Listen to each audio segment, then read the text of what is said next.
Let's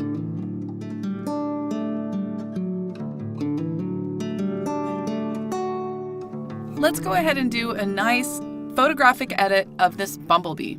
The first thing I notice here is the composition needs some improvement.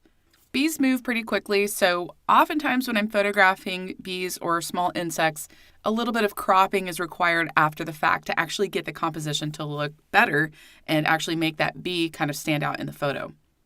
So I'm going to activate the crop tool by pressing the C key on my keyboard. Once you have the crop tool active, you can start taking the corners and start moving it around, but it doesn't lock to your aspect ratio. If you want to keep things the same aspect ratio or the same size as your original, you can press and hold that Shift key, and that will keep it proportional.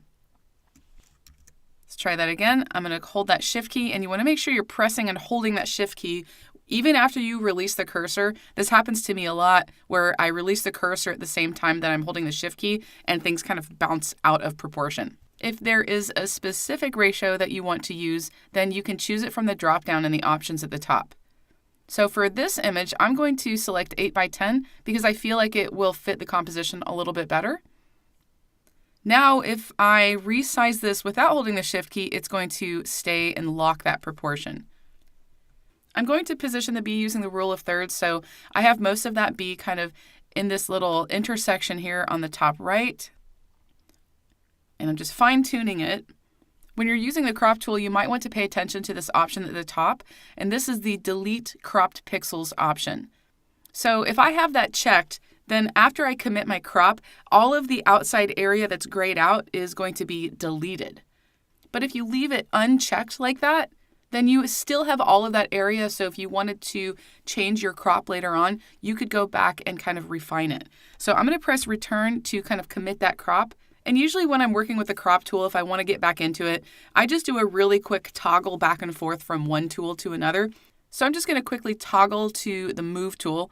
It's the keyboard shortcut V, and then jump back to the crop tool, and now I see that crop outline. So because I had that Delete Cropped Pixels box unchecked, I still have all of the image area to access if I want to change my crop. But I'm going to press Escape to go back to that first crop that I had set. I'll press that Return or Enter key, and now I'm ready to begin editing my photo. The first thing I'd like to do here is add a curves adjustment to enhance the brightness and the contrast. In the Adjustments panel, I'm going to click Curves. I'll go down to the curve, and I'll drag up on the top right to make it a little bit brighter. And then I'm going to make an S-curve, which will add contrast, so I just slightly drag the bottom left. Now, after I made that adjustment, the bee got a little too dark and a little too contrasty. Let me toggle that adjustment off and on. So I actually want the bee to be brighter. So I'm going to mask the bee so it's not being affected by this adjustment. The image mask is selected in the Layers panel. I'm going to press B to access my brush tool. Then I'm just going to right-click and check my settings because I want to make sure I have a hardness set to 0. I want to make sure that I have black set as my foreground. It looks like white is set right now, so I'm going to press X. Then I'm going to brush over the bee. And I'm just doing a few brush strokes there to cover the bee. If I go to that Layers panel and press and hold the Option or Alt key and click, I can see where I actually masked my image. Now I'd like to add brightness to the bee, so I'm going to add another curves adjustment. And this time I'm going to drag up, but I'm really only watching the bee. I'm not really paying attention to the rest of the image. I might add a touch of contrast just so it doesn't get too washed out. And now I'd like to mask it so it's basically the reverse of what I did on the previous step. I want the bee to be the only thing that this adjustment layer is affecting. I already created a mask for the previous curve adjustment, so I'm going to go up to that layer mask, press and hold the Option or Alt key, and then click and drag, and that will copy it to that top layer. Now the mask is reverse of what I wanted, and I'll press and hold that Option or Alt key and click. I want the bee area to be white in my mask so that curves adjustment shows. So I have that mask selected. I'm going to use that keyboard shortcut Command or Control I, and let's get out of that mask preview real quickly, and then I'll toggle this adjustment off and on, and you can see that now the bee has a little bit more brightness to it. I'm going to do a quick before and after toggle. I usually like to do this when working on my photos to kind of see a status update so I don't go a little too far with the processing. So I'm going to press and hold the Option or Alt key and click that bottom layer eyeball. So far I've added some nice brightness enhancements. I'm going to go into the Adjustments panel and I'm going to add a Vibrance adjustment. I want to intensify the colors a little bit. I definitely don't want to work with the saturation here because if I move that saturation slider to the right, it really overdoes those pinks. So I'm going to double click the name on that slider to kind of reset it back to 0. Then I'll take that Vibrance slider and push it to the right just to about 30 or so. And I'll toggle that off and on so we can see that I made a nice just adjustment to the color to make it pop just a little bit more. Next, I'd like to add some sharpening to the bee. I don't want to add sharpening to the whole photo though, so I'm going to show you the method I use to add sharpening in Photoshop. First, I'm going to give myself a little bit more space here in that Layers panel. I have that top layer selected in my Layers panel, which is what I want. Then I'm going to use a keyboard shortcut Command-Option-Shift-E. If you're on a Windows machine, that's Control-Alt-Shift-E. And that creates a stamped layer at the top of my Layers panel. Next, I'm going to go up to Filter, and then go down to Other, and select High Pass. I'm going to click on the head of that bee because that's what I want to sharpen. So when I'm working with High Pass, usually what I'll do is I will drag the slider all the way to the left, and then I start increasing it, and then I stop when I feel like I have a good, simple, thin outline around the image. You know, if you push this really far to the right, then it's obviously losing the effect that you want to go with. The goal is to create an outline of brightness and darkness around whatever I want to sharpen, because the way that sharpening works is it adds contrast to the edges of your photo, which then kind of makes you feel like that area is sharper. It's kind of a trick of the eye. And the high pass filter will add a 50% gray overlay, but then it starts to bring out the edge details. So with those edge details highlighted there, and you can see them in the little preview here, and then I can also see it in the big preview image, that's pretty much what I'm going for. I probably could increase it a little bit more if I wanted to, but I'm just going to go with this, and then I'll click OK. Next, I'm going to change my blend mode down to overlay, because overlay will knock out all of that gray area in that layer. So I have this sharpening, and I'm actually going to call this my sharpening layer. I'm going to call this high pass sharpening. If I toggle this off and on, and if you watch that bee, the image is getting sharp. But if I zoom in, and then I toggle that high pass sharpening layer off and on, the areas outside and on the flower and everywhere else, those are also being affected by this sharpening effect. Now, when I sharpen, I only want to add sharpening to the already in focus areas. So I need to mask this so only the sharp areas of that bee are showing. I'm going to add a layer mask to this sharpening layer, but I want to start out with an inverted layer mask. So I'm going to hold my Option or Alt key, and then I'm going to click the Add New Layer Mask icon. Next, I'm going to access my brush tool by clicking B. I'm going to make sure that I'm painting with white as my foreground, so I'm going to press X. Then I'm going to reduce my brush size with that left bracket key. Now I'm just going to brush over the head, all those sharp areas of that bee. So if I toggle that layer off and on, it's adding sharpening only to that area. If you feel like your sharpening is a little too intense, you can simply go to the opacity slider and then just slide that to the left while watching your image, and that will just kind of subdue that sharpening effect. Now the last thing I'd like to do here is add a vignette. I'm going to do that with the Camera Raw filter. So I'm going to first add a new layer, and then I'm going to fill this layer with 50% gray. And I'm doing that because when I bring this into the Camera Raw filter, if I leave it as a blank layer, I'll basically just see a blank layer, and I won't actually get to see what the vignette looks like. So I'm going to fill it with gray by using the keyboard shortcut Shift and then Delete or Backspace. In this Contents dropdown, I'm going to change it to 50% gray, then click OK. Next, I'll go up to Filter, Camera Raw filter. Once I'm inside the Camera Raw filter, I'm going to scroll down and go down to Effects. And then I'll go to the vignetting slider, and I have a few more options if I use that little arrow. I'm going to start by dragging it to the left. And then I like to create really feathered vignettes, so I'm going to increase that feather. I'm also going to decrease the midpoint just a touch. And that looks good. So now I'll click OK. And then I'm going to take that blend mode and change it down to overlay. So this vignette is pretty intense. Let me go ahead and toggle that off and on. Instead of doing any type of masking, I'm basically just going to reduce the opacity of this layer. So I'll take that opacity slider and slide it to the left. And it looks like I still have a nice vignette there. But the nice thing is, because this is basically just a dodge and burn layer with that pre-made vignette, I can actually go in and make further changes. So I'm going to activate the brush tool by pressing B. I'm going to press D on my keyboard, and that defaults those swatches in the toolbar to black and white. Then I want to make sure I'm painting with white, so I'm going to press X. Now I have that brush tool active, and I want to set the brush opacity to a much lower setting. So I'm going to press 2 on my keyboard, and that changes that opacity at the top. Next, I'll go over to my image, and I'm going to increase the brush size, and then I'm just going to brush over that B. Now I also have to remember that I have a lower opacity layer set here as well as a lower opacity brush. So you're only going to see subtle changes when you actually make those brush strokes. So now I'll toggle that top layer off and on, and we can see that the background is becoming a little bit darker with that vignette. And then I was able to bring back some of the brightness to the B by using some dodging and burning. Let's take a full preview look at this image. I'm going to press and hold the Option or Alt key, go down to that bottom layer and click it to see what I've done to edit this photo in Photoshop.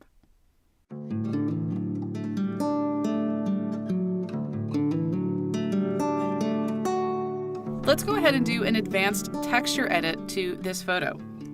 I'm going to go ahead and take my texture and drag it over my image and release. That image was brought in as a new layer. Right now it has those transform controls over the image. I don't need to make any transformations right now, so I'm going to go ahead and press that Return or Enter key. Next, I'd like to blend this with that photo below. So I'm going to go over to the blend modes and just kind of hover over some of those just to see what they look like. Now, I typically will use soft light or overlay, but I think that this photo, because it's kind of bright and it has a lot of white to it, a multiply blend mode I think is going to work really well. It does make the photo a lot darker, but I will fix that in some later steps. So I'll select that multiply blend mode. One thing that I don't really like when working with textures over people is that the texture sometimes covers up certain parts of their face or their skin. For this example, I primarily want that texture to be in the background and definitely not over the baby's face. So I'm going to do some masking to kind of fix that. But I'm not going to mask the layer itself. Instead, I'm going to create a smart filter and mask that. Now, before I jump to that step, I want to show you why I don't want to just mask this layer. So I'll go ahead and start out by adding a layer mask. And then I'll go ahead and switch over to that brush tool by using the B key.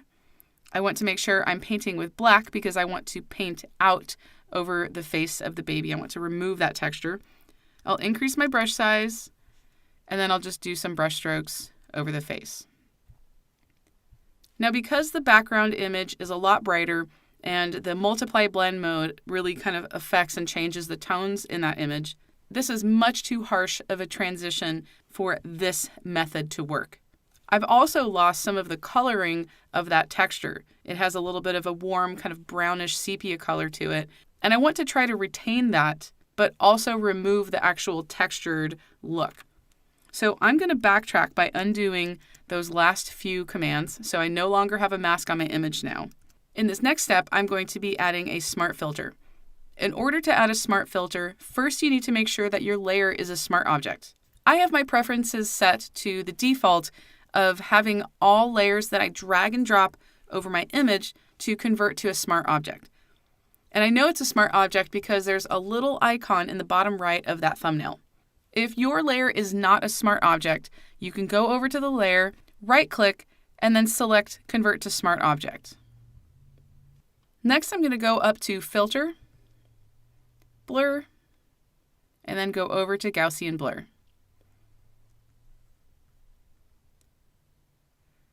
I want to make sure that little preview box is checked so I can actually see what it looks like in my image.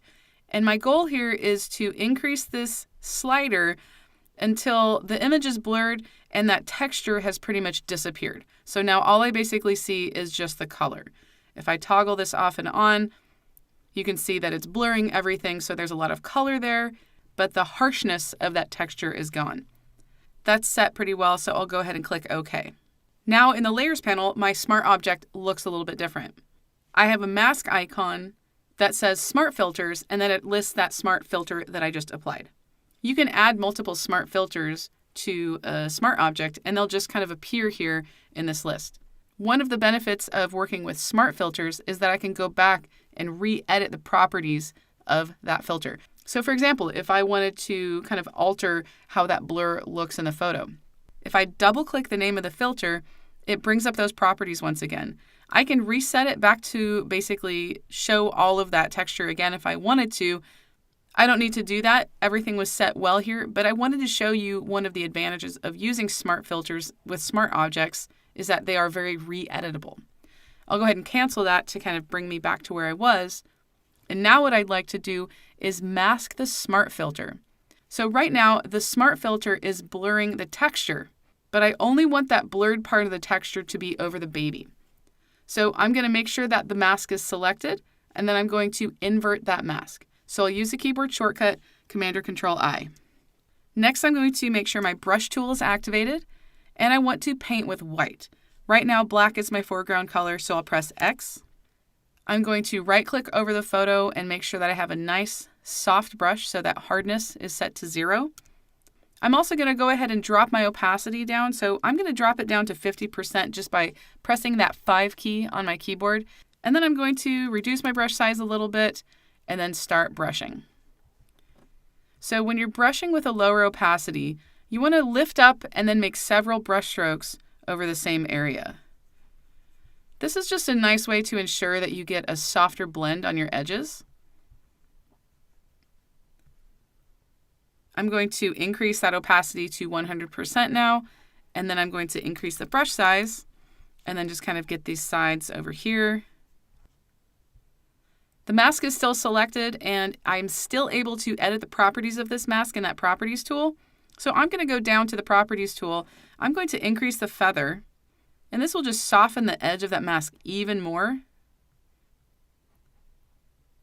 I'm also going to see what the density slider does. So if I were to reduce the density slider, it's adding a little bit of that blur back to the texture layer. So I'm not going to go that intense. I'm going to keep it about 70 or so. But if I were to go up to the Smart Filter mask, press and hold my Shift key, and then click that mask, I can see now that I have that texture area removed from the baby. And if I toggle the entire thing off and on, this gives me a better idea of the changes that I've actually made. Okay, let's move on to make some other adjustments. The overall image here is really warm, mostly due to the texture that I applied. So I'm going to use that color balance adjustment to add a different kind of color effect to this photo. So I'll click the color balance adjustment there in the adjustments panel. I'm going to take the cyan slider and drag it to the left. And then I'm going to increase the blues. And this is starting to move in the direction that I want. I like what it did to the texture here. So let's see what happens if I clip this to the texture. So I'm going to go up to that color balance layer, press and hold the Option or Alt key, and click just below it. And now if I toggle that off and on, you can see that it's only affecting that texture layer, and it's not actually doing anything to the background image. Remember, that texture layer is blended. So if I change the qualities of the texture, including adding a clipped adjustment to it, it's going to change how it looks when it's blended. So now that I've actually clipped that, I think I'm going to go back down to those properties and make a few more edits. So I'm going to reduce the cyan, and then I'm going to increase the blue. Now it's time to add a little bit more brightness back to this entire scene. I'm going to go up to the Adjustments panel and click to add a Curves adjustment. I'm just going to drag things up so I can see that curve. And now I'm going to add an S curve. So I'm going to drag up on that top right and then drag down on the left. I'm also going to take that very bottom left point and then click and drag it up just a touch. And that kind of helps to add a little bit of a fade to the image. Let's go ahead and take a look at where we've come so far. I'm going to press and hold the Option or Alt key and click that eyeball, and that just kind of toggles things back and forth. I'd like to add an Orton effect to this photo. And normally what I would do with an Orton effect is I would create basically a stamped layer where it takes everything that we see here and it creates a new layer, puts it on the top layer, and then I just kind of go from there. But what I'm going to do instead is I'm just going to create an Orton effect from the background layer. That's going to help bring some of the original color back to the entire photo, but not entirely. I'll still retain a lot of the edits that I've made.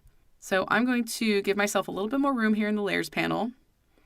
I'm going to click that background layer and then use the keyboard shortcut Command or Control J. Next, I'm going to drag this layer to the very top, and then I'll release. Then I'm going to go up to Filter, Blur, and then go down to Gaussian Blur. The setting that I used previously looks pretty good, but when I create Orton effects, I usually like to kind of start over. So I move that slider to the left, and I'm just dragging it to the right and watching my photo until the features really start to disappear. And that looks good there, so I'll click OK. Next, I'm going to change the blend mode, and I'm going to go down to I'm going to go with overlay for now because this is definitely too intense, but I want to see what happens if I reduce the opacity. So I'll take that opacity slider, and I'm going to move it to the left. And I think that overlay is going to be too intense, so I'm going to change this to soft light, and then I'll increase the opacity. And I think that's a little bit better. It was adding too much highlights in the face and just overexposing it, so I didn't really like what it was doing. Let's go ahead and take a look at what we've done to this photo. I'm going to hold the Option or Alt key and click that little eyeball next to the background layer. One thing that's kind of bothering me with this photo is that there's a dark spot in the very top right, so I'm going to remove that with a spot healing brush. I'm going to add a new blank layer, and then I'm going to go over to that spot healing tool. I'm going to make sure that Sample All Layers is checked at the top. I'll increase that brush size and just do a really quick brush stroke over that top right corner. And now that dark spot is gone.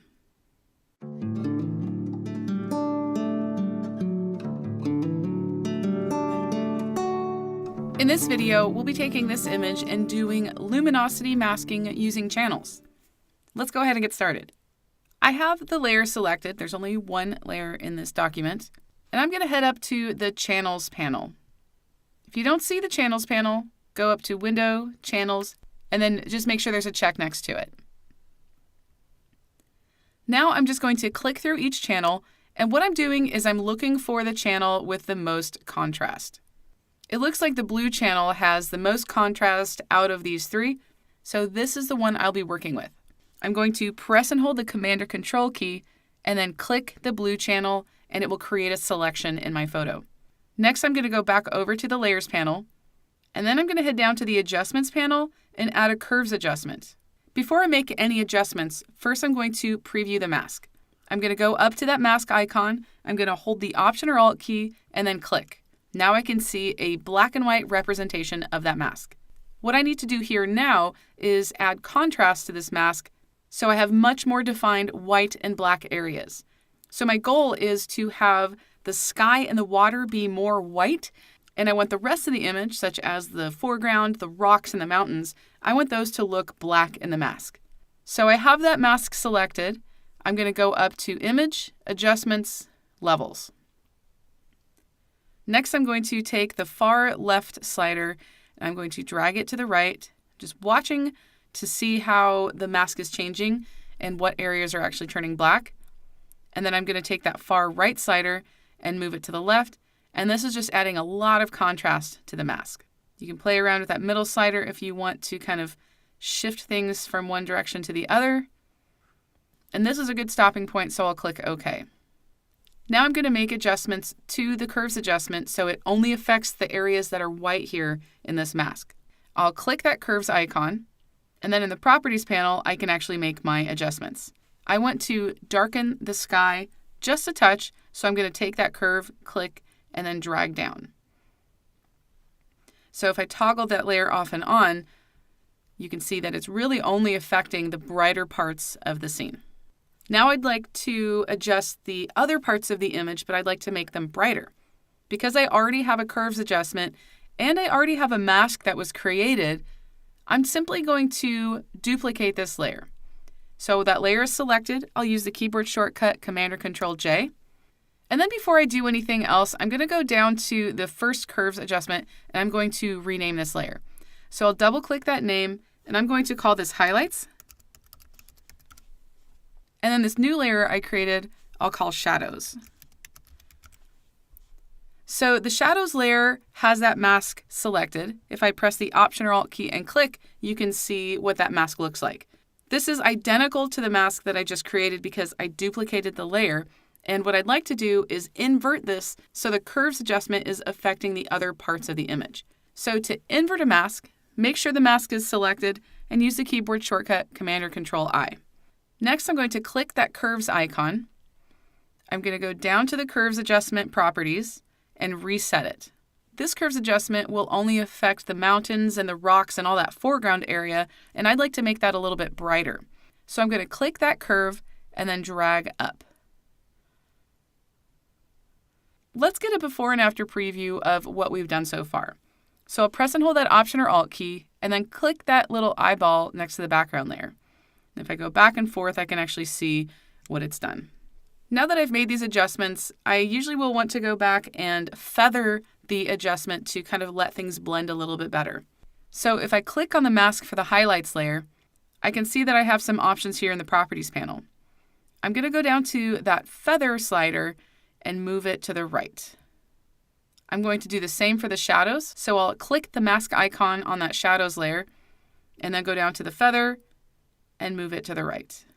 You really want to watch your image while you're doing this because it's possible to add some halos to your photo with this adjustment, but you're going to get a more natural look if you do feather those edges. I think for the shadows, I'm going to only feather it a little bit because I am seeing some kind of dark halo around the mountains. And let me move it back up so you can see. If you look at the tops of those mountains, you can actually see there's a little bit of a darker outline there. Let's go ahead and take a quick peek at the black and white preview of that. And then I'm going to take that feather and move it down. So it's basically just feathering a little too much for my taste. So I'll go up again and then back down. And I want to keep it at a little bit of a lower feather for the shadows. So I've balanced out the sky and the foreground. Now I'm going to add a curves adjustment to the entire image to affect everything. I'll add that curves adjustment from the adjustments panel and then go down to the properties panel, and I'm going to add a very subtle S-curve. So I'll click that top right part and drag up just a touch. Then I'll click the bottom left portion and drag down. And if I toggle that off and on, that's just adding a nice touch of contrast. It helps to prevent your image from looking too flat when you're doing luminosity masking. Now I'm going to make some color adjustments to this photo, and I'm going to begin by adjusting some of the color in the grass in the foreground. I'll go to the adjustments panel and add a hue saturation adjustment. In this dropdown that starts with master, I'm going to click and I'm going to select yellows. A lot of grass and foliage has yellow coloring in it, so that's usually where I start when I want to adjust the color of grass. Next, I'll take the saturation slider and I'll increase it. Now, you don't want to go too far. You just want to kind of add a touch of color enhancement. If you'd like to maybe change or alter the color of the foliage, you can play with the hue. And, you typically don't want to go too far to the right because that color of green isn't very natural for grass. So I will typically move it to the left a little bit, which gives it more of like an autumn look to it, which does fit with some of the scene and the other colors that I have here. So let's see what that one adjustment did. Just added a nice kind of boost of color to the grass. I'd also like to give some more color to the sky. I'm going to give my layers panel a little bit more room here. And I'm going to go down to the photo filter and just click, and I'll go ahead and use this warming filter here. If I toggle it off and on, it does look like it's going to do some nice things to that sky, but it's also affecting the rest of the image. And I'd really like to isolate it to only the sky. There are a lot of different ways that you can mask an area to create a selective edit. And I'm going to show you a little bit more of an advanced way to do it with channels, selections, and also using the brush tool. The first thing I'm going to do, though, is invert the mask on the photo filter layer so that way I can paint the sky back in. So it'll start out basically not showing any of the effect, and then I'll add it back. So I have that mask selected. I'll use the keyboard shortcut Command or Control I, and that hides that photo filter effect. Next, I want to go into the channels, but first I'm going to click that background layer because I want to actually be able to preview the channels. And when you have an adjustment layer, it doesn't really let you do that. So the background layer is selected. I'm going to go up to channels. And what I'm doing is I'm looking for a channel that has the most contrast in the sky. So it looks like the top layer, that red channel, has the most amount of contrast. So I'm going to press and hold the Command or Control key and then click, and that will create a selection. Now, it doesn't really look like it, but it is actually selecting a lot of the individual things in the clouds. Right now, it just looks like the entire sky is selected, but it's a little bit more detailed with the selection, and you'll actually get to see that in just a moment. So now I'm going to go back over to the Layers panel. I'm going to click that Photo Filter Layer Mask. I'm going to activate the brush tool by using that B key. I'm going to make sure I am painting with white, that I have a brush mode of normal, and an opacity of 100%. I'll increase my brush size, and I'm going to try to keep it so it's pretty much just the same size, or it's basically just brushing over that sky. I'll back out just a touch so this makes it a little easier. And then I'm going to start brushing. Now, it's kind of hard to see what's happening here. So what I'm going to do is undo that, and then I'm going to press and hold the Option or Alt key and click so we can actually see the black and white mask. So now I'm going to brush over the sky. I'm just making one big brush stroke over the entire sky.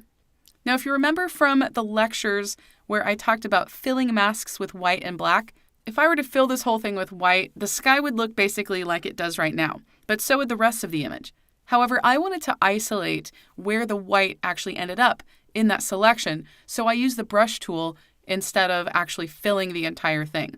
So this is adding color to the entire sky, but it's going to be a lot more intense in those brighter white areas. So I'm going to deselect this by using the keyboard shortcut Command or Control D.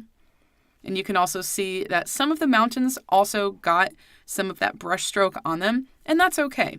It's okay to have things gradient faded a little bit into other areas. It'll help it look a lot more natural. Now I'm just going to press and hold that Option or Alt key and click that mask once again, and I'm going to toggle it off and on so you can see what it did. It would have been fine to have done this without using channels, but because I use channels, I was able to get a much more intricate and detailed mask. Let's take a quick peek at the entire before and after image so far. So I'll hold the Option or Alt key and click that background image, and things are coming along really nicely. Next, I'm going to add an Orton effect. So I have that top layer selected. I'll use the keyboard shortcut Command Option Shift E, and that's on a Mac. On a PC, it's going to be Control Alt Shift E. Next, I'm going to go up to Filter, Blur, Gaussian Blur. So usually I will start with the blur to the left pretty far, and then I'll just slowly move it up. And I'm just watching the image, and I just want to get it to where the details are starting to disappear. And that looks pretty good right here. I have it set to just about 25, and then I'll click OK. Next, I'm going to take the blend mode in that layers panel, and I'm going to use either overlay or soft light. I think I'm going to go with soft light, and then I'll just reduce the opacity. So I'll take that opacity slider and drag it down, and oftentimes I'll keep this setting somewhere between 20 and 30 or 20 and 40. And let's see what that looks like. I think I'm going to go a little bit higher with my opacity here, just to make it a little bit more intense. I'm also going to rename this layer to Orton Effect. I can go through and rename some of my other layers too. This photo filter is only for the sky. And then the hue and saturation was for the grass. I'm going to finish this image by doing a manual vignette. Let's give myself some room here in the layers panel. Then I'm going to add a new blank layer, and I'm going to change this layer's blend mode to overlay. Next, I'm going to make sure I have that brush tool active. I want to make sure I have black set as my foreground. Right now it's set to white, so I'll press X to swap that to black. I also want my opacity to be pretty low, so I'm going to press 1 on my keyboard, and that changes the opacity up there in the options bar to 10%. I'm going to zoom out a little bit and then increase my brush size And I'm really only going to be using the edge of that brush to make my brush strokes. So I'm just going to click and just drag, and I'm going to do that again. And I'm basically just brushing over and over again to kind of build up that effect. Now I'm going to swap to paint with a white brush. So I'll press X on my keyboard. I'll reduce my brush size a little bit, and then brush in the middle. And this helps to kind of highlight the center of the image. So let's see what that dodge and burn effect did. Now it looks a little bit too dark for my taste, so I could either paint with white over some of those areas, or what I'm going to do instead is just simply take the opacity for this layer and then reduce it. And I'll go to probably about 75 or so. I'll rename this layer. And let's see a before and after preview of this entire image.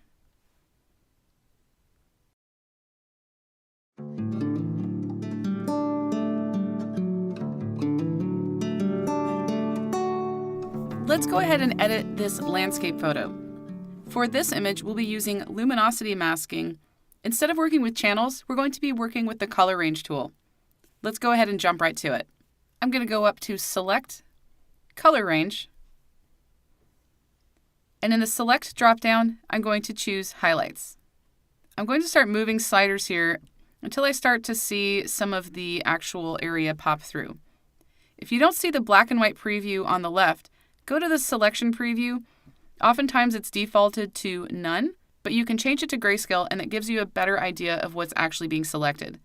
You can also change the small preview inside of the color range window. So now I've just kind of reversed what those defaults are. So now I'll play with that fuzziness slider. And I'm just going to kind of keep moving these around until I feel like I have most of the highlights in the sky selected.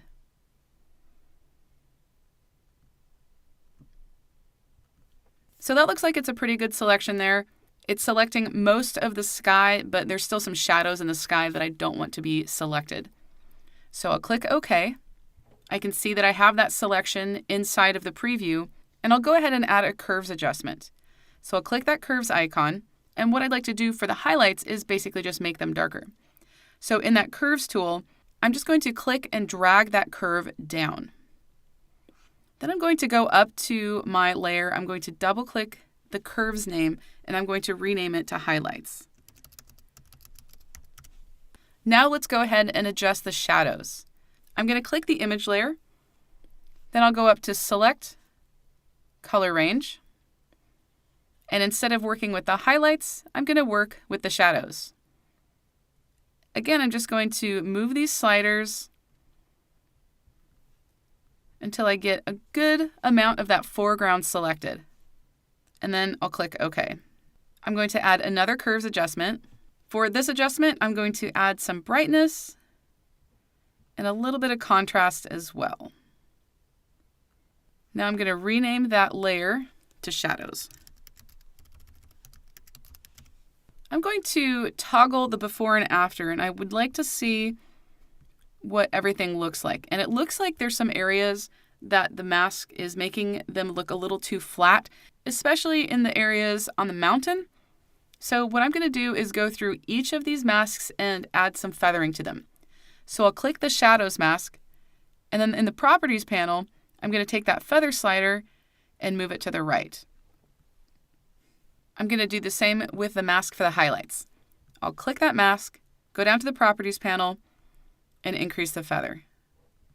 That just helps to spread the mask out a little bit so the edges of the mask are not as harsh, and there's a better transition for the curves adjustments to actually take effect. You don't want to see a harsh line with your adjustments. It just kind of makes things look a little funny. Next, I'd like to add a boost of color, but I only want it to affect the foreground. I'm going to go ahead and add a vibrance adjustment. I'm going to take that vibrance slider and move it to the right. If I toggle it off and on, you can see it's really affecting the sky and also those mountains. But I'd really only like it to apply to the foreground. If I take a quick peek and preview the shadows mask, I'm going to press and hold the Option or Alt key and click that mask. This is pretty much where I want to apply that vibrance slider. So what I'm going to do is copy this mask over to that new vibrance adjustment. I'm going to press and hold the Option or Alt key and then click and drag that mask and release it over the vibrance. I don't really like that it's increasing the blue in the mountains though, so I'm going to select that mask. I'll go over to my image, activate the brush tool with the keyboard shortcut B. I want to make sure I'm painting with black. I'm going to set my opacity all the way to 100 and reduce my brush size. Now I'm just going to brush over the mountain to remove that part from the adjustment. Let's take a quick peek overall at everything we've done so far. I'll press and hold that Option or Alt key and click the eyeball next to the background layer. One thing I'm noticing though is that the highlights and shadows curves adjustment is actually affecting the color in the image, and it's boosting it a little too much for my taste right now. So I'm going to see what happens if I remove the color from those adjustments. Now I didn't actually edit the color, but sometimes when you make adjustments to the tone in your image, it also affects the color. So I'm going to select the highlights layer, hold my Shift key, and click the shadows layer. Then I'm going to change that blend mode down to luminosity. If I kind of go back and forth by undoing and then redoing it, you can see that it's making a slight difference in the color. It's fairly subtle, but it seemed like there was just a little too much color saturation for what I was going for. But I did add that vibrance adjustment, and let's see what that looks like now. I think I'm actually going to increase the vibrance setting even more. So I'll take that vibrance slider and push it to the right. I'm even going to add a touch of saturation. And that added some nice effects. But I would like to control some of the coloring in the foreground a little bit more. And to do that, I'm going to add a hue and saturation adjustment. So I'll click Hue and Saturation. I'm going to set the colors I'm working with down to yellows, and then take that saturation slider and push it to the right. This is really only affecting the yellows and most of that foliage in the foreground. I could also play with the hue. Moving it to the left is going to give it kind of more of an autumn look. Pushing it to the right will make it a little bit more green.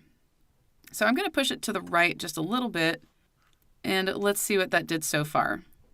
It made a nice adjustment to the grass in the image. Next, in the hue and saturation adjustment, I'm going to change that drop down to reds. This should make changes to the barn.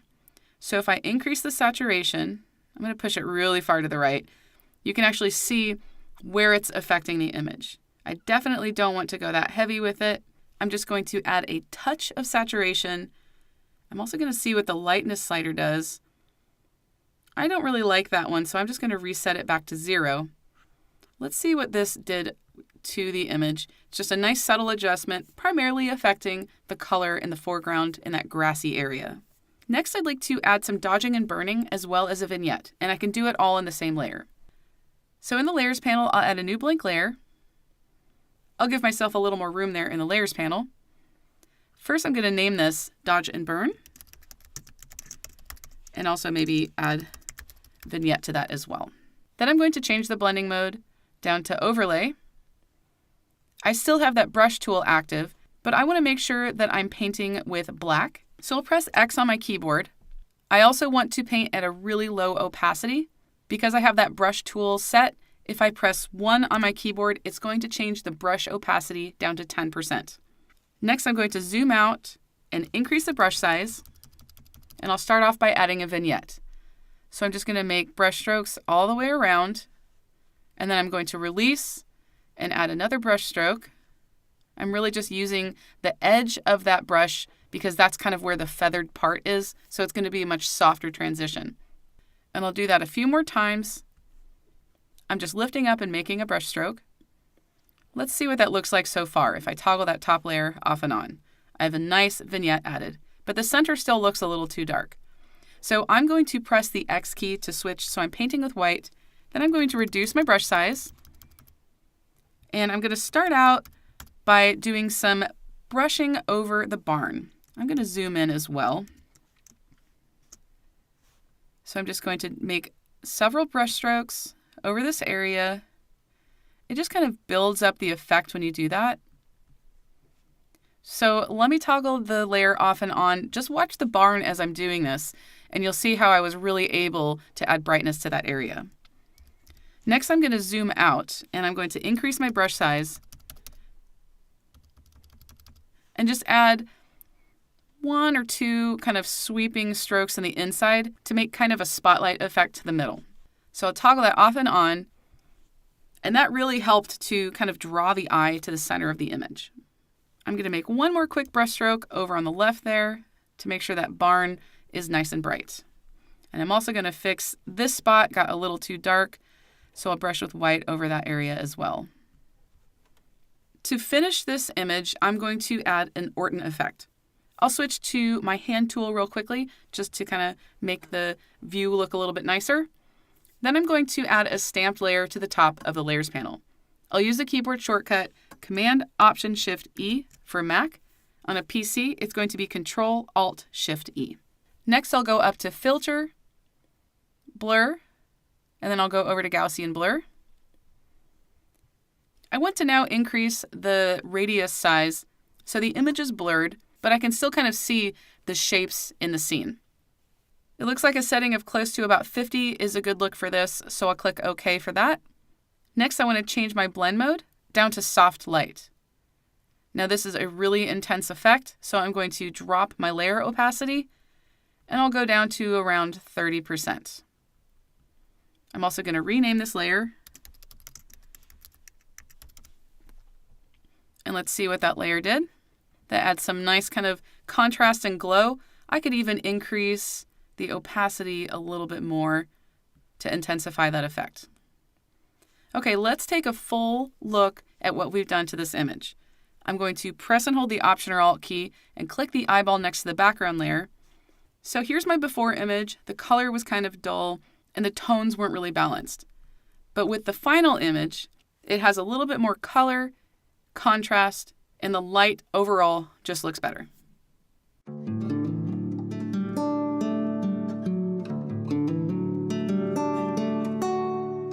In this video, I'll be doing a nice edit of this portrait image to give it a little bit more color, and I'm also going to be adding a texture to help emphasize kind of those light flares that are happening.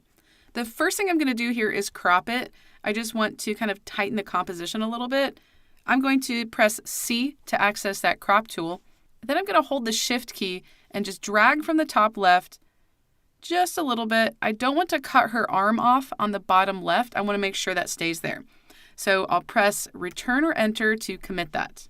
Next, I'll add a curves adjustment to add a subtle touch of contrast to this image. So I'll go ahead and click Curves in the Adjustments panel. Then I'm going to just make a very subtle S-curve by dragging up on the top right, and then I'll drag down on the bottom left. And that adds a nice subtle touch of contrast. Now I'd like to add some color effect to this. I don't want to go the traditional route of using an adjustment layer though. Instead, I'm just going to add a color fill layer and play with blend modes. So I'm going to click that drop down in the layers panel and select solid color. I'm going to choose kind of a light blue color and then click OK. Now I'm going to go up to those blend modes and I'm just going to hover over them until I see one that I think looks kind of good. And I really like what color burn is doing, but I'm just going to keep scrolling through all of them. And I'm just watching that photo as I'm scrolling through, and it looks like I'm going to stick with color burn. That just looks like a really neat effect. The effect here is pretty intense, so I'm going to go up to the opacity slider, and I'm going to reduce it pretty low, about halfway or so. It looks like somewhere in the 50s is a good fit for this. So let me toggle that off and on so we can see what it did. It's also adding some contrast to it as well, which is a nice touch for this photo. I'm going to add another tone effect, and I'll start by adding a black and white adjustment. I'm not going to convert this to black and white or even make any changes to the properties. Instead, I'm going to go up to that blend mode, and I'm going to set it to soft light. This effect is pretty intense, so I'm going to go up to the opacity slider, and I'm going to drop it down to about 30%. And let's see how that looks. That's adding just a touch of contrast to the photo. It's an effect I really like to use when I do want to add a nice amount of contrast to an image. Now, because this is a portrait, I would like to add some sharpening so that her eyes and her face really stand out. First, I'm going to give myself a little bit more room here in the layers panel. Then I'm going to create a stamped layer. I'm going to make sure that I have that top layer selected in the layers panel, and then I'll use the keyboard shortcut Command-Option-Shift-E on a Mac or on Windows, it's going to be Control-Alt-Shift-E. Next, I will go up to Filter, Other, and High Pass. Now what I'm looking for here is I want to just start to see some details in her face, or really in the areas that I want to sharpen. So oftentimes I'll start out at the very left and I'll just kind of slowly drag it up. You don't want to go too far with this. Somewhere where you're just starting to see the outline and the highlights of the features such as her eyes here, that's where you want to stop. Then I'll click OK, and I'm going to change this layer's blend mode down to overlay. So if I zoom in and then pan up and toggle this off and on, you can see that there's a nice subtle sharpening effect happening to the photo. I like to do selective sharpening with my images though, so I only want this sharpening effect to basically apply to her face and some of her hair. So I'm going to start out by adding an inverted mask. I'm going to press and hold the Option or Alt key and then click the Add Layer Mask icon. That hides the sharpening effect from the image. Next, I'm going to press B to go to my brush tool. I want to make sure that I'm painting with white, which I am in the toolbar there. I also want to set my brush opacity to 100%. Right now it's set to 10%, so I'm going to press 0, and now I'm brushing at full opacity. I also want to right-click and make sure that I'm brushing with a very soft brush. I'm going to increase my brush size, and then just brush over the face area. It was a very subtle change, but if I were to toggle this layer off and on, let me zoom in a little bit. If you watch the eyes, you can see it kind of shifting back and forth, but it's not affecting the rest of the image. And that's basically what I'm going for. I'm just going for a lot of really small, subtle adjustments. I still have my image zoomed in here on the face, which is great because next I'd like to add some dodging and burning to kind of bring out some of the features in her face. I'll begin by adding a new blank layer. I also want to change the layer's blend mode to overlay. I have my brush tool active and I was just painting with white. For this setup, I want to paint with black. So I'm going to press X and that will swap my background and foreground. I also want to brush at a really low opacity. So I'm going to press 1 on my keyboard and that sets the brush opacity to 10%. Next, I'm going to reduce my brush size by using that left bracket key. And I'm just going to brush over certain areas such as her eyes, maybe like eyeshadow, just to kind of intensify the eyeshadow and the eyelashes. I'm also going to do the same over her lips.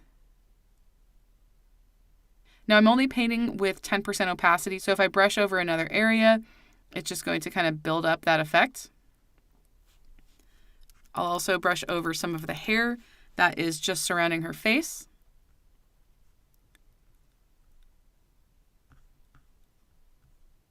And I'm going to toggle this layer off and on just to get an idea of what that did. I'm going to zoom out. And that's doing some nice things to really bring out the contrast in her face. I'm going to rename a few of my layers here. So I'm going to double click that top layer and call this Dodge and Burn. The next layer below it was Sharpening. Now I'm going to do one more thing to this image, and that is to add an overlay. I'm going to start out by making sure that the very top layer is selected in the Layers panel. Next, I'm going to go over to my folder, and I have a jewel overlay, so I'm going to drag and drop it over my window. Next, I'm going to rotate the image, so I'm going to hold that Shift key and then rotate it, and that will just kind of help keep it level. Once I have it vertical with my image, I'll press and hold the Option key, and then I'm just going to resize it, and I'll go ahead and do that from one of the sides here, and then press Return. Now I'm going to blend this with my image. Now this image has some light effects as well as some black area. So what I want to use for this is the Screen Blend mode because that's going to knock out the black in the image. So I'll go down to Screen. And then if I toggle that off and on, you can see that I was able to kind of emphasize and just intensify the lighting effects in this photo. So I'm finished editing this photo. Now I'm going to save it as a JPEG. First, I'm going to save the PSD file. So I'll use that keyboard shortcut, Command or Control S. And that just saves the PSD file, so all of those layers will save with the document. Next, I'm going to go up to File, and you can go to either Save As or Save a Copy. Let's go ahead and start with Save As. If I go into the format here, I only have these 4 options. But what I'd like to do here is save it as a JPEG. So if you want to save it as a JPEG, you need to go to Save a Copy. Now I can use this drop-down and I can select from a lot of different options. So I'll go ahead and choose JPEG. Then I'll click Save. Here you have some JPEG options.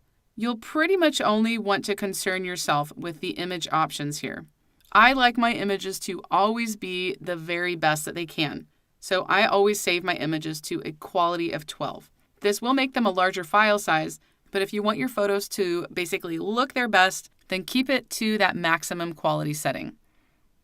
Then I'll click OK.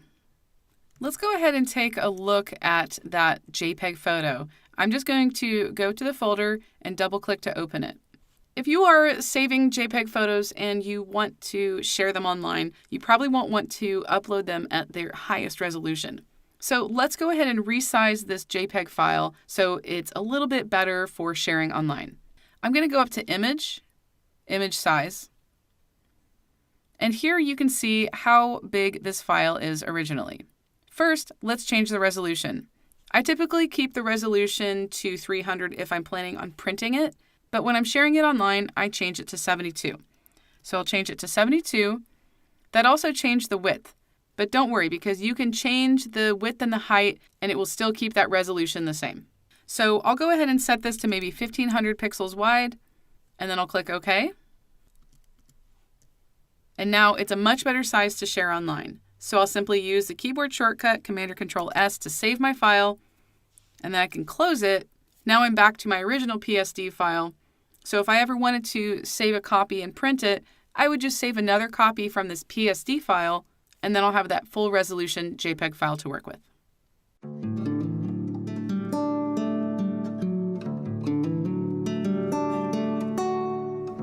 With this image, we're going to be taking this photo of a bridge and putting it inside of a frame that makes it look like the bridge is coming out of the frame. So let's go ahead and get started. The first thing I want to do here is give my image a solid color background. So I'm going to go over to the Layers panel. I'm going to click the Adjustments dropdown and select Solid Color. I'll go ahead and set this to white and click OK. Now I want that color fill to be at the bottom layer, so I'm going to unlock that background layer by clicking that lock icon. Then I'll drag the image layer to the top.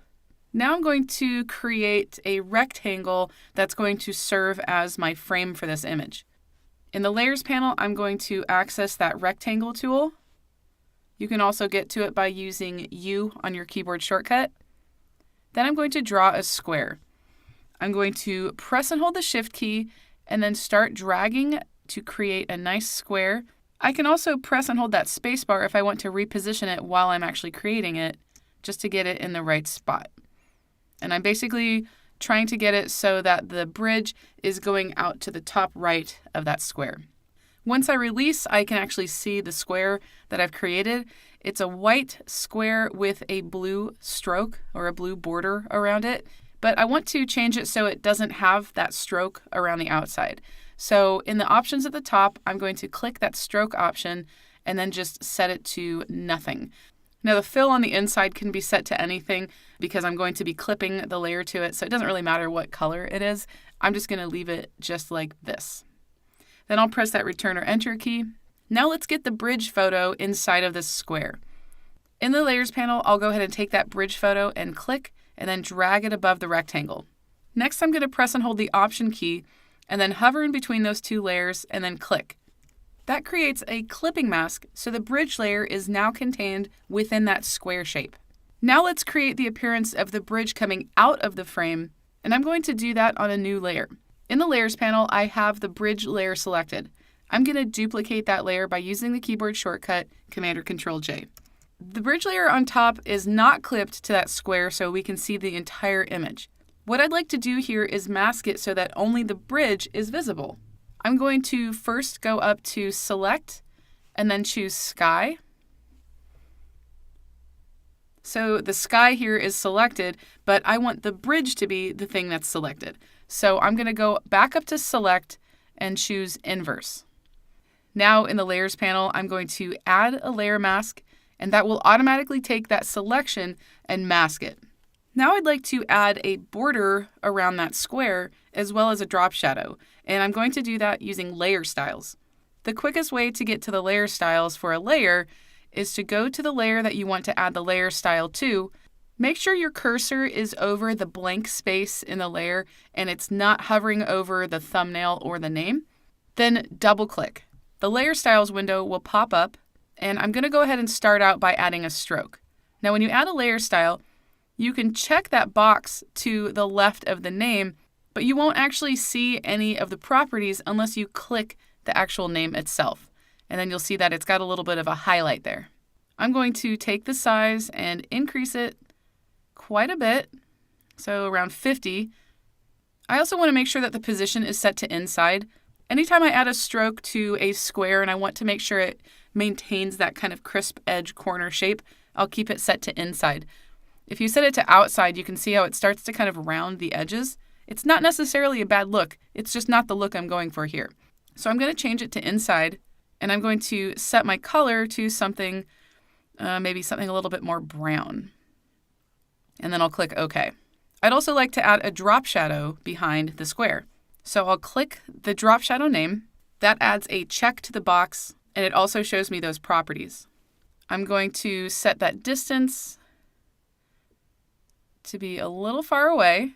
I'm just kind of going for an interesting effect here. I'm going to increase the size, which will soften that drop shadow. And you can play with the angle if you like. And I'm even going to increase the opacity just a touch. Actually, I changed my mind. I think I want it a little bit lower. I'm basically just going for an effect to make the whole thing look a little bit more three-dimensional. So a drop shadow is definitely going to help with that.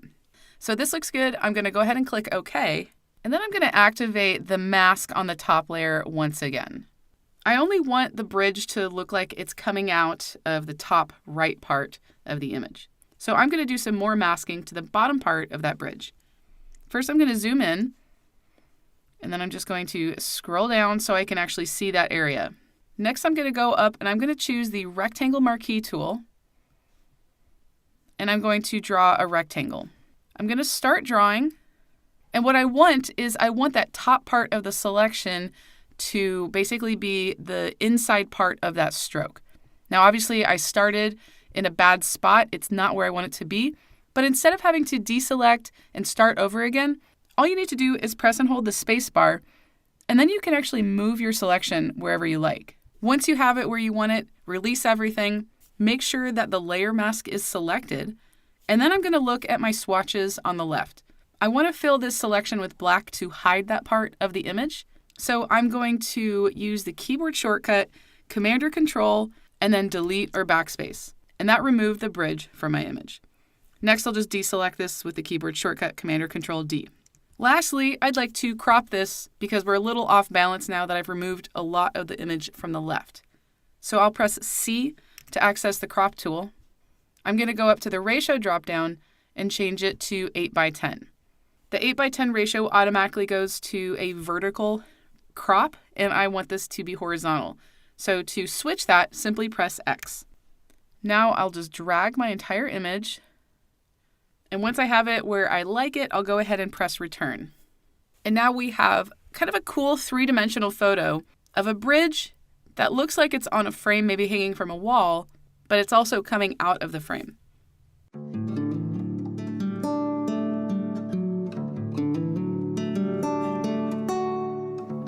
In this video, we'll be taking this portrait of a woman and putting a new backdrop behind her. Let's go ahead and get started. I'm going to begin by going up to Select, and Mask. I didn't make a selection before I went into this option, so I'm going to click Select Subject. Over in View on the right, I'm going to choose On Black because I don't have a new background behind this to actually see the masking job. Then I'm going to go up and click Refine Hair. Clicking that seemed to remove a lot more than I want, and I have another way that I'm going to be kind of refining the hair in this photo. So I'm going to undo that to remove that Refine Hair button from the image, and I'm just going to work with this. I'm going to go ahead and click OK. And in the layers panel, I'll add a new layer mask. Now let's add the backdrop so we can actually see what we're working with to get a better mask of this person. I'm going to go over to my folder and choose the ocean sunset picture. I'm going to take this and drag and drop it over the photo. It looks like it needs a little bit of resizing, so I'm going to press and hold that Option or Alt key and click and drag on the top there, and that should snap the top and the bottom so it fills the frame. Then I'll click that check at the top. Next, I'm going to move this layer to the bottom of the layers panel. So I'm just going to click and drag it below the portrait image. With this bottom layer still selected, I'm going to add a blur to it. So I'm going to go up to Filter, Blur Gallery, and choose Field Blur. I'm going to take that blur slider, and I'm just watching my photo as I'm making this adjustment. And it looks like a setting of about 35 pixels is going to be a good fit for this. So I'm going to leave it there and click OK. Before I get into doing some of that masking with that hair, first I want to address this spot where the blue is still kind of behind the earring. Let's go ahead and zoom in to see that a little bit closer. I'm going to be doing some more masking to this, so I want to make sure that I have that layer mask selected in the layers panel. Next, I want to pick the Magic Wand tool from the toolbar. So I'm going to go over to that object selection tool, right click, and then go down to Magic Wand. Now I'm going to click that blue area. If it doesn't get it all, or if you want to add more areas to it, press and hold the Shift key, and when you see the icon change to have a little plus icon, you can click some of those other areas.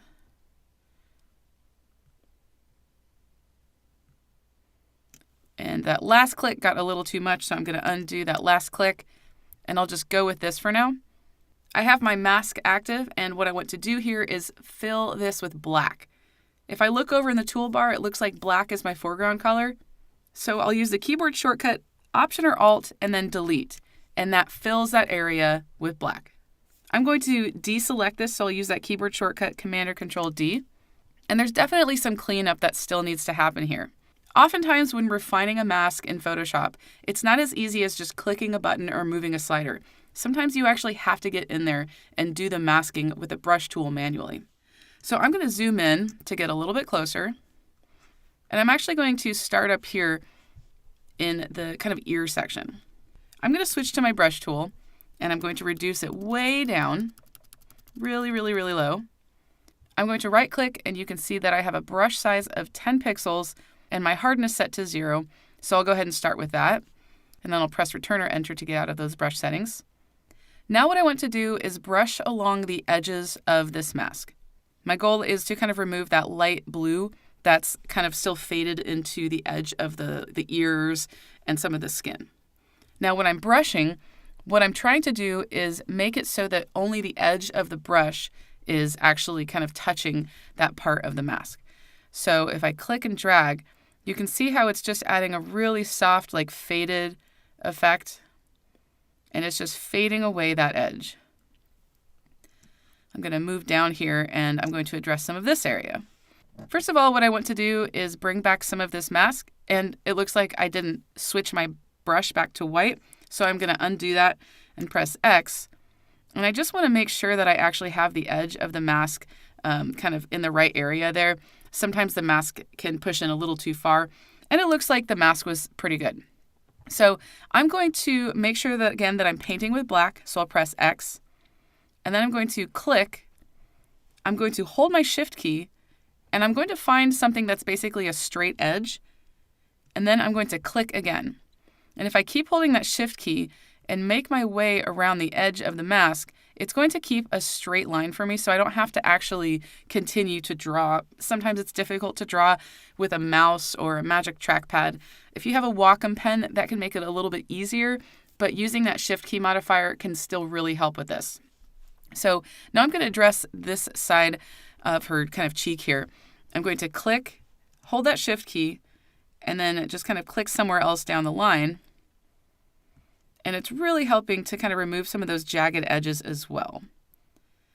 I'm just going to do some manual brushing around some of these areas, and I'm just going to have to remove some of it as well. It's an earring with a different design to it, so you can kind of have a little bit more flexibility with what you're actually masking away. I do want to keep the hook part of it, so I'm going to click and then just kind of go around that edge there. It's a very tiny piece of metal, so I don't want to remove it, but it doesn't need to be perfect. So I'm going to reduce my brush size and get into some of those really small areas, and I'm masking around that edge just to try to remove that halo, because like up close you can see kind of some of the details of this earring, but far away, the thing that you're really going to notice is that there's a halo around it. And you definitely don't want to have that. Otherwise, it gives away the fact that you did a lot of masking to your photo. I'm going to fix a few of these areas up top here with that smaller brush size. I'm just holding that shift key still while I'm making these edits. All right, I'm going to zoom out a little bit because I want to get a better view. And it looks like there's still some area here in kind of the corner of her ear. So I'm going to be a little bit more aggressive with that. Zoom out again. And I'm going to bring back some of this spot here. Oops, I was brushing with black. I want to switch to my white brush, so I'm going to press X to go to white. And this has kind of a strange little stair step. So I'm going to click here, hold my shift key, and then click up a little bit. And I'm going to back out and see what that looks like.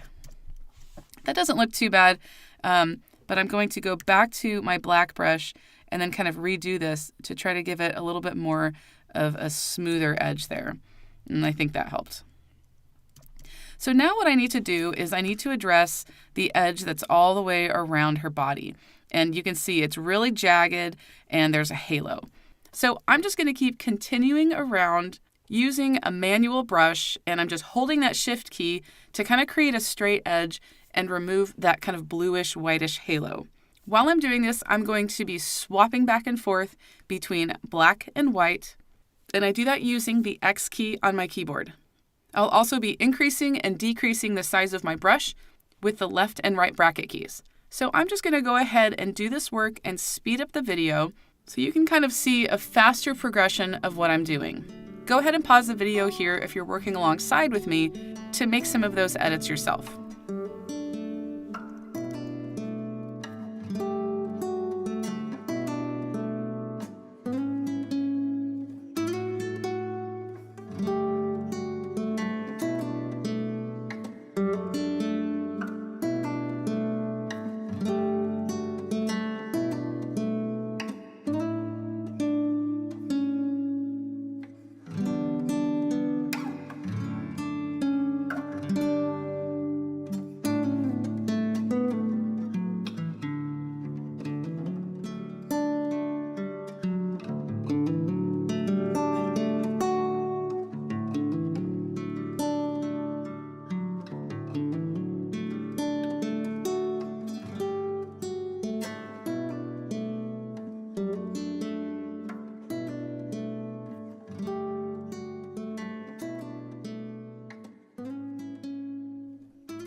So I'm now finished with all of that manual masking around her body. Now it's time to refine that hair to make it actually blend better with the background. I'm going to make sure I have the portrait layer selected. Then I'm going to duplicate the layer with the keyboard shortcut Command or Control J. Next, I'm going to go down to that first layer, and I'm going to change that blending mode to multiply. If I toggle that top layer off and on, if you watch the hair, you can see how there's no longer a halo around it. I'll go ahead and rename these layers to make the organization of my document a lot better. So I'll double-click that first portrait image. I'll call it Portrait Multiply. And then I'll call that top layer Portrait Normal. And those names are based off of the blend modes. So the bottom layer is basically what is making that hair look so much better. So what I want to do then is remove that part of the mask from that top layer. So I'm going to click that mask on the Portrait Normal layer. I'm going to make sure I have my brush tool active. I'm going to increase my brush size. And I want to make sure that I'm brushing with black. Next, I'm going to mask away the parts of the hair where you can see that blue background still kind of behind it. So I'm just going to brush over those areas. And it is making a little bit darker, but don't worry because I have a solution for that as well. I'm going to zoom in to get a little bit closer to this part because I don't want to brush over the skin. So I'm going to reduce my brush size. I'm going to click on the left here and hold that shift key just to kind of create a better mask, a straight edge mask basically. And then I'm going to zoom out a little bit to see everything a little bit more clearly there.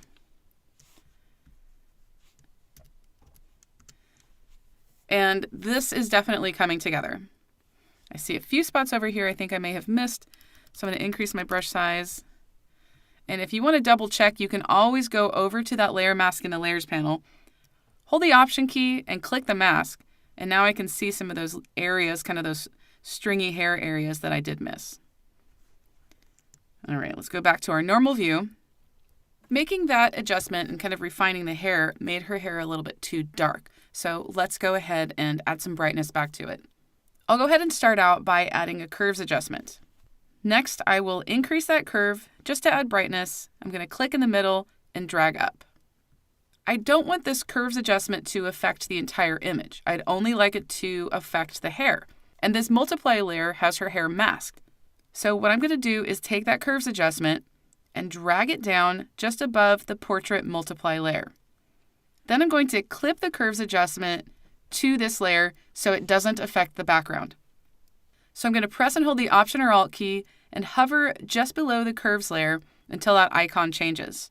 Then I'll click, and now that curves adjustment is only affecting the portrait multiply layer. So if I toggle that off and on and you watch the hair, you can see that it's adding some nice brightness back to that area. I'm also going to rename this layer, so I'm going to call this Brighten Hair. I'd like to make some adjustments to the woman only that don't affect the background. Now I can use clipping masks to do this, but I want to make sure that the adjustments affect all three of these layers, both of those portrait layers plus that curves layer. So I'm going to bring all three of these layers into a group, and that will allow me to make adjustments specifically to only those layers. So I'll click that portrait multiply layer, hold my shift key, and click that top layer. Then I'm going to click that group icon in the layers panel. I'll go ahead and expand the group so we can still see all of those layers. And it'll give us a little bit more room to view it here. I'll go ahead and name the group.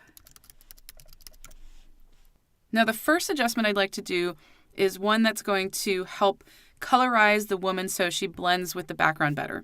Overall, the coloring is not too bad, but it could be a little bit better. So I'm going to start out by going into the layers panel, and I'll click the adjustments drop down at the bottom and choose solid color. I'm not going to worry about the color right now because I want to choose that color from the image. So I'll go ahead and click OK. But another thing you might notice is that when I added that color fill layer, because I had that group selected, it automatically added it inside of the group, but I need it outside of the group in order to do the effect that I want. So first I'm going to take that color fill layer and drag it to the top so I see that solid line at the top, and now it's on the top. Next, I'm going to temporarily invert this layer mask just so it's hidden because I can't really see the layer that I want to pick the color from. So I have that layer mask selected. I'm going to use the keyboard shortcut Command or Control I, and now I can choose my color. So I'm going to double click that thumbnail inside of that color fill layer, and then I'm going to hover over my image and find a nice kind of yellowish goldish color, and then I'll click OK. Next, I need to make that mask so it's white again so I can actually see this layer. I'll click that layer mask and again use that keyboard shortcut Command or Control I. Next, I need to clip this layer to the portrait group. So I'm going to press and hold the Option or Alt key and hover in between the layers, and then when that icon changes, I'll click. So now you can see how that color is only affecting that group. Now let's blend this color so it actually applies a nice effect. I'm going to go up to the blend dropdown, and I'm just going to kind of scroll through to see if there are any colors here or any blend modes that stand out to make that color really pop. A lot of the times I might try color, but I think for this one, I'm going to use a different one. I think I'm going to try the color burn. But of course, this is too intense, so I'm going to take that opacity slider and then move it really, really low to about 10 or so percent. And I'm going to toggle that off and on. And it's just adding a really nice warm effect. Another thing I'd like to do before I move on is I want to relocate the woman so she's kind of more to the left side of the frame. Because I have all of those layers grouped, I can just do that really easily. By clicking that portrait group, I'm going to activate my Move tool by pressing V. I'm going to hold my Shift key and then kind of shift her over to the left. One thing I'm noticing when I look at this is that there's a little bit of a halo around the hair on the left. Let's go ahead and fix that. I'm going to zoom in so we can see it a little bit closer. And I'm going to go down to that Portrait Multiply layer. When I blended this with that Multiply Blend mode, what's happening is it's basically taking the dark areas and kind of keeping them in the image so they're visible, and then it's making the brighter areas kind of disappear. Well, it looks like the bright areas were not bright enough for them to completely disappear and fade away, so I need to make this layer a little bit darker. I'm going to do that with an adjustment layer. I'll go down to the Adjustments panel and add a Brightness Contrast adjustment. Because the above layer was already clipped to that portrait layer, this layer automatically clips as well. So anything I do to this layer is only going to affect the Portrait Multiply layer. I'm going to take the brightness slider, and I'm just watching it until that kind of bright area disappears. And that seemed to work pretty well. I'll go ahead and rename this layer to Darken Hair. And I also noticed that I misspelled this layer, so let's go ahead and fix that as well. There's a hair in this image that I kind of want to remove because it looks like the blue area just is kind of absorbed with that hair color. So I'm just going to remove it and mask it away. To do that, I'm going to select that Portrait Multiply layer, go over to my image, I'll zoom in a touch, activate that brush tool. I'm going to reduce the brush size, and I want to make sure that I'm painting with black, and that's going to remove it. And then I'm just going to brush away that little hair. And that helped to remove that halo. I'm pretty much done working on things inside of this portrait group, so I'm going to go ahead and collapse it to make things a little bit easier to see in that Layers panel. The next thing I'd like to do is add some brightness and contrast, but I only want it to affect the portrait. I already have a layer here, this color fill layer, that's adding a bit of warmth to her, and this layer is clipped. I want to do the same thing, but with an adjustment layer. So I selected that top layer, and I'm going to go down and add a curves adjustment. I'm going to move my panels a little bit and resize them so I can see that properties panel better. I also want to make sure that the curves layer is clipped to the group. So I'm going to go up to that curves layer and just hover right in between that line at the very bottom, press and hold the Option or Alt key, and then click. Now I'll go down to the properties panel, and I'm going to add a very slight S curve. And let me toggle that off and on, and you can see that it's really only affecting the woman. So it's not affecting any other part of the image. Another thing I'd like to do here is add some dodging and burning. I want to make the front part of her face and her body a little bit darker. So I'll start out by adding a new blank layer. I'm going to rename this Dodge and Burn. I also want to clip this layer to that portrait group.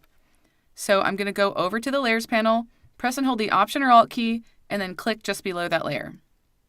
This is going to help contain the dodging and burning to only the woman so it doesn't kind of bleed into the background. I have the brush tool active. I want to make sure that I'm painting with black, and I'm going to set my opacity pretty low. So I'll set it down somewhere close to about 10%. I'm going to increase my brush size. I want to make sure I have a nice soft brush. And then I'm just going to brush over kind of the front left half. Now, another thing I haven't done yet is change the blend mode. So let's go ahead and do that and see how this changes the look. I'll set that blend mode in the Layers panel down to Overlay. And I'll toggle that off and on. Now let's add some brightness to the right side. I'll press X to switch to white and just highlight that right side of her. I'm going to go back to the black brush because I want to see what it looks like if I add even more darkness. And I'm going to toggle this layer off and on. It's kind of a subtle adjustment until you really see that change happening with those layers going off and on. And if I were to toggle between the clipped layer and unclipping the layer, if you kind of look closely, you'll see how it's kind of fading around the outside of the image. So clipping that layer to the group helps to kind of constrain it and only affect the woman in the photo. Now, for the most part, the masking job looks really good in this. However, I do see some areas that could use some refinement. And I'm just going to point them out here. Particularly down here in this area. Now, what I'd need to do is go into the mask. So I'd probably need to go into this top portrait mask, access my brush tool, reduce that brush size, and I'll probably want to be brushing with a pretty high opacity. And then I could just click through here and start refining this edge. But you'll notice that it's starting to look funny, and that's because of that portrait multiply layer. If you're adjusting your mask and you see the same thing happening, go down to that multiply layer, make sure you're painting with black, and just mask that entire edge away. Now you can go back up to that normal layer and make some more refinements. I'm not going to go through this and nitpick about all of the little things that might need to be changed. These kinds of projects can really take time. You might want to zoom in really, really far and work at a really, really small pixel level to get a really good looking mask. But for this image, I'm just going to stop here with the masking, and I'm going to make some last adjustments to kind of finish things off. The first thing I want to do is add some grain to this photo. Oftentimes when you are creating a composite image, adding a touch of grain brings everything together, especially when you blur a background like I did here. Blurring a background is going to remove all of the grain from that photo. And if you have another photo sitting on top of it that has some natural kind of, film grain or noise to it, it can look kind of weird having the contrast between the two. So I'm going to go to the very top of my layers panel. I'm going to add a new blank layer. Next, I'm going to fill this layer with gray. So I'm going to use that keyboard shortcut, Shift and Delete or Backspace. I'm going to make sure that 50% gray is set there in that contents, and then click OK. Next, I'm going to go up to Filter, Noise, Add Noise. I want to make sure that I have it set to Gaussian, which is going to kind of scatter it all over the place, and then I want it to be monochromatic. I also want the amount to be pretty low, so you can set it as low as you like, probably not that low, but somewhere around 10% is probably going to be a good number, and then click OK. Next, I'm going to change my blend mode down to overlay, and what this does is it hides the 50% gray, and then all of the black and white noise that was added are going to come through and just kind of pop through like film grain. Now, this is pretty intense, so I'm also going to scale back the opacity. So I'm going to take that opacity slider and move it down, and you can also zoom in and kind of like find an area where the two images meet and just play with your opacity setting there, and that way you can kind of see what the noise looks like. And the final thing I'd like to do with this is add a color lookup adjustment, which will help add an image color style to the entire image to help blend them together even more. So in the adjustments panel, I'm going to select color lookup. I'll click that drop down, and I'm going to scroll down to the Kodak 5218, Kodak 2395. And it's just the bottom Kodak one, if you can remember that. And so now we're finished. Now, like I said, if you want, you can always go in and make more and more adjustments to masking. If you want a really good mask, you're probably going to have to spend some time on it. And that's just the nature of it. Photoshop does a good job of giving you a really good starting place. But when you're working on complicated selections such as hair, you may need to put a little bit of elbow grease into it to make it look really good.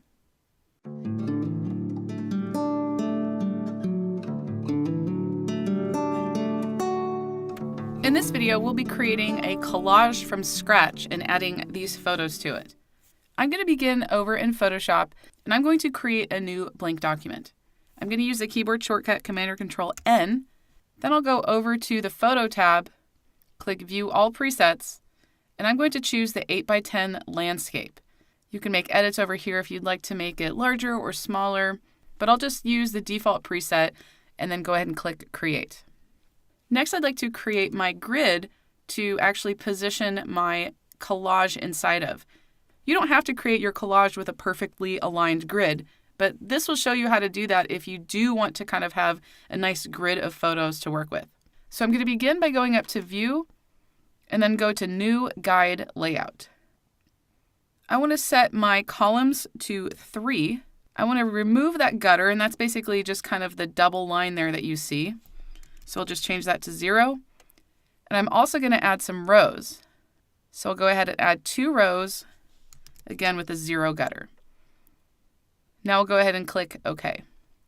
Next, I'm going to choose the Shape tool. So I'll choose that rectangle shape tool over on the left. I do want to make sure that I don't have any rounded edge here. So I'm going to set this to 0 at the top. I'd also like my shape to not have a stroke. So I'm going to change that to basically be no color for that stroke. And then I'll set my fill to just any color. I'll just choose gray.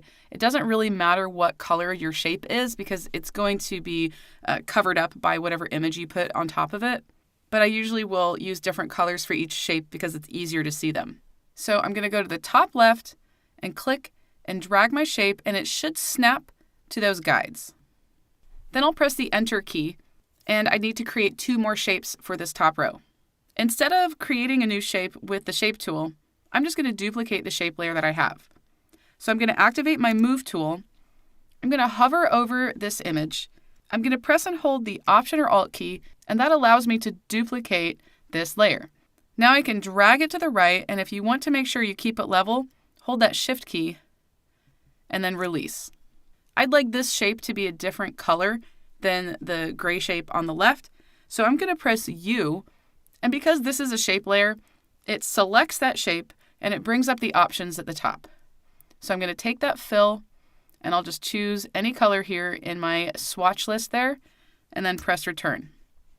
Now let's repeat that. I'll press the V key to access the Move tool, press and hold the Option or Alt key and the Shift key at the same time, and then drag that shape to the right. I'll release. I'll press U to go back to my Shape tool, and I'll change this fill color to something that's different than the one it's alongside. So now over in the Layers panel, I have 3 different shapes, each on their own layer. Let's go ahead and create a new grid layout to add 2 shapes to the bottom. So again, I'll go up to View, New Guide Layout. This time I want to change the columns to 2, but I also want to clear the existing guides. So I'll click Clear Existing Guides, and that's going to remove those guides that I had created before and replace it with this new setup. So I have that set there. I'll go ahead and click OK. I still have that Shape tool selected, so I'll go over to the bottom left here, click and drag to create that bottom left shape. I'll press Return, and I'll duplicate this shape so it goes over on the right. So I'll press V, press and hold the Option or Alt key along with that Shift key, and then drag it to the right. I'm going to change the color of this shape as well, so I'll press U, go up to the top to set the fill, and I'll choose a light gray. Next, I'm going to go up to View, and I'm going to clear these guides so everything looks a little tidier. As I'm looking at this, I'm noticing that the color that I selected for the 2 darker rectangles is really close to that kind of background color in Photoshop. So I'm going to change that real quickly. I'm going to select both of these inside of the Layers panel. So I selected that first layer. Because they're next to each other, I can hold the Shift key and select the other layer, but you can also hold the Command or Control key, and that lets you select layers that are not next to each other in the Layers panel. I'm going to make sure I have the Shape tool selected, and then at the top, I'm going to click Fill, and I'll just choose a completely different color for both of these shapes, and then press Return when I'm finished. Now I'm ready to start actually bringing my images into this document. In the Layers panel, I'm going to collapse some of my layers here because I won't really be using them. Next, I'm going to click the very bottom rectangle image. I'm going to switch over to the Hand tool as well so I don't get that shape outline. I'm going to go into my folder view, and I'm going to take one of these images, click and drag it over the document. I'm going to kind of move this around and resize it. I just want it to fill that space, and I'll press Return. Now, because this is kind of the bottom layer, it fits inside of that shape really well. but I still like to clip things to their shapes just for good measure. It keeps things a little bit more organized. So over in that layers panel, I'm going to press and hold the Option or Alt key and then click in between those two layers to clip it. It doesn't really look like anything happened inside of the layers panel, but you'll see how things come together as I add more images. I want to add my next image so it sits inside of the middle top rectangle, so I made sure to activate it inside of the layers panel. Then I'll go over to my folder, and I'm going to click and drag, and I'm going to resize this so it kind of fits in that area. And you can see how it's kind of overlapping on that left image a little bit. So I'm going to go over to the layers panel, press and hold the Option or Alt key, and click to clip those. Let's go ahead and jump to the top so you can see how clipping these layers works a little bit better. I selected that top layer, which is the bottom right rectangle. I'll go over to my folder. I'm going to click and drag that photo, and you can see now it's covering up the entire space of the image. I'll do a quick resize on it just to make sure that it will fit and cover the entire rectangle, and then press return. Next, I'm going to go in between those two layers, press and hold the Option or Alt key, and click. And that clips it inside of that layer. I'll go to the bottom left rectangle and click that layer in the layers panel. Go over to my folder, drag and drop a photo. I'm going to just kind of move it around and position it wherever I like. And now I'll clip it in the layers panel. So I'll press and hold the Option or Alt key, hover between the two layers, and click. And I'll finish with that top right rectangle. So I'll click it in the layers panel, go over to my Finder, drag and drop the photo. I'll just do a quick resize here to make sure it fits the space. Press return. I'm going to go over to the layers panel, press and hold the Option or Alt key, and click between the layers. Once you have everything clipped inside the layers, you might find that you need to make some adjustments. I'm going to click the layer that shows up in the top middle part of the scene, press my V key, and then if I move it around, you can actually see that it's changing, but it's not going outside any other space. I could resize this if I want to, and I have a much better idea of how it's actually looking in my photo. I'm going to do the same thing for that bottom left rectangle. I'll click that image, use the keyboard shortcut Command or Control T, and then just resize it. If I go too far in, you can start to see the color in that clipped layer. But you're able to manipulate and change how all of these look in your photo. Lastly, you may want to add a border around your images. I'm going to go ahead and start out with the bottom right rectangle, which is that top rectangle in my layers panel.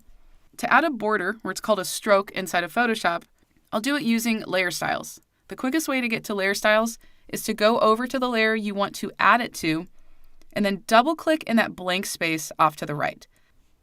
Next, in that styles list on the left, I'm going to click stroke. You don't want to just check the box, because if you just check the box, then it won't actually bring up all of those options.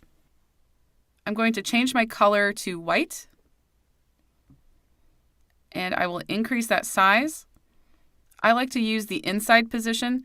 If you were to put it to an outside position, you're going to start to see like a curved line around the outside. Plus, it's going to kind of look funny because you have all of these layers kind of stacked on top of each other. And if you keep that position to the inside, then it's going to ensure that all of the stroke widths are the same. So you can set this to whatever you like and go ahead and click OK. Now I'd like to add this exact same stroke to the other rectangles. I already have the layer style set here, so I'll just go ahead and copy and paste it to the other layers. To do that, I'll right-click over the layer and select Copy Layer Style. Next, I need to select only the rectangles for the other layers. So I'm going to click rectangle number 2, and then I'm going to press and hold that Command or Control key and go through and click the other rectangles in the layers panel. Then I'll go up to any of those, right-click, and select Paste Layer Style. So now I have a border around each of those images. If you'd also like to add a border around the entire image, you'll need to group the entire thing and then add a border to the group. So let's go ahead and do that. I'll click that bottom layer, go up to the top, hold the Shift key and click the top layer. Then I'm going to click that group icon in the Layers panel to group all of them. I'm going to go ahead and right-click and paste that layer style that I already had copied. Now, no changes happen because the layer style has a stroke that's the exact same width as the existing stroke. But I'm going to double-click that stroke option in the layer, and I'm going to double the size of this stroke. Now, what that did was it basically created all of those stroke widths so they're all uniform.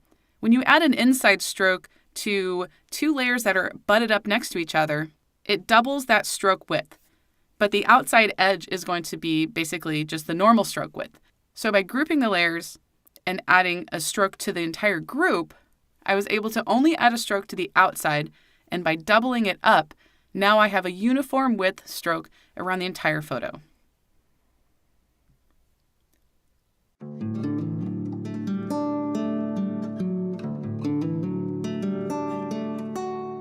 Thank you so much for joining me in this training all about layers and masking. I hope this course has given you the confidence you need to finally be able to work with layers and masks. If you still have questions about the topics covered in this course, please feel free to reach out to me directly.